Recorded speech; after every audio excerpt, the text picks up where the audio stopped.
Pole vaulting is definitely a hands-on and feet-up experience, and the vaulters on the Wethersfield Co-op say it's hands-off when it comes to Levi Hammer's vaulting pole, all in honor of his memory, as Levi passed away earlier this season. It was kind of out of respect more of anything. He spent a lot of time working with that certain pole, and like he made a lot of progress on it, and we just thought that like it wouldn't be right seeing other people using it, because like that's what we thought of when we had Levi, because we all have our own pole, and Levi's is Levi's. He really loved the sport, and every day in school he'd ask me, "Are we practicing today?"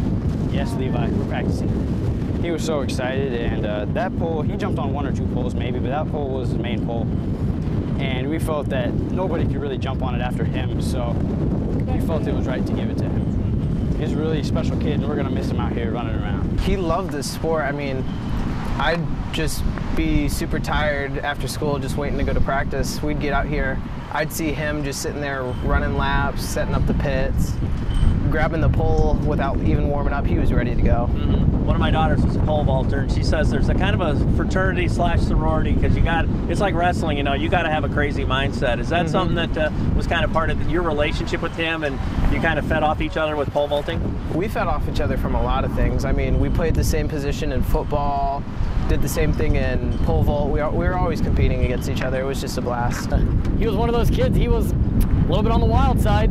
He wasn't afraid to get upside down. He had a really good, strong core, but he was very robotic with his movements. He was just starting to figure out how to pole vault. He was starting to kind of make it a little more fluid. We're able to start to get him back on some longer runs and bigger poles, and he was starting to PR then because of it. Well, tell me too how this group has handled things. You know, it sounds like, I mean, right away you got them out here and got them talking about the situation too. How much value was there in that, do you think? Going through it with one of my friends when I was younger, if you don't talk about it, it's not getting any better. But yeah, I want to get the kids out, and not necessarily to practice, just to come out, sit, talk. Levi's memory is firmly entrenched into the hearts and minds of his teammates, the school, and really the entire community.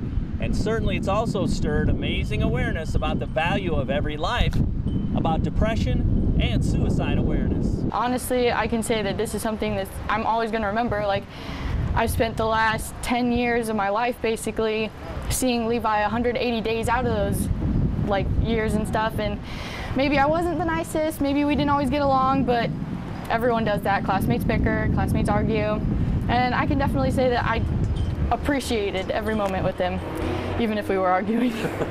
Do you look at your friends differently a little bit now too? I mean, like you said, you're pretty careful with your words and stuff.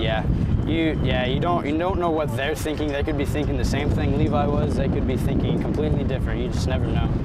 So you look at them and you tell them you love them, so they feel appreciated. Are you going to be the one that starts Fellowship of Christian Athletes on your college, high school, or middle school campus, just like they have at both Anawan and Wethersfield High Schools? To find out how, you can contact me or check out our website at ILLOWAFCA.org. With the FCA Story of the Week, I'm Dan Pearson.